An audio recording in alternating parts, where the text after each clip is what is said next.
Good morning, Nigerians. I wish everybody a very wonderful weekend. I just want to point out four key points which are very important concerning this our country, Nigeria, and the reason we are facing so many or high level of insecurity in the country.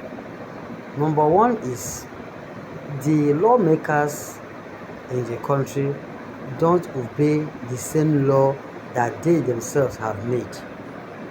So when such happens, how do you want people who you make these laws for to obey the law when you yourself who is making it is not obeying the law?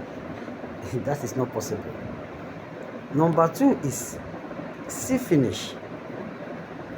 Because you only come out and shout, whoa, at the end of the day, you do nothing.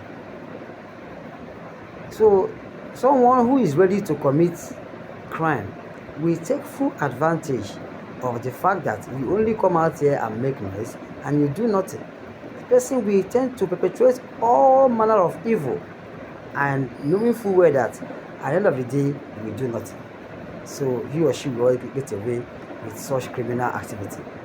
Then number three is the government of the day is ever ready to give palliative,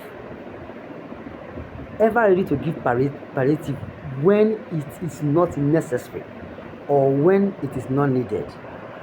Why will you always be ready to give palliative? Even the main situation on ground, we are willing to give rice and money. Is that the root solution to the problem? Give the issue and giving palliative. That is nonsense. Now, number four is empathy. There has never been any government in this country that have shown empathy to the suffering and the yearnings of the masses. When you don't show empathy, you don't put yourself in the shoe of people who are facing the real situation. How do you want to be able to act? Because you don't feel it, so you cannot act. So there is no empathy in public officials. High level of wickedness and selfish interest. That's what we are facing. That's the reason this security is thriving and thriving so hard. So, I just pray that we have a leader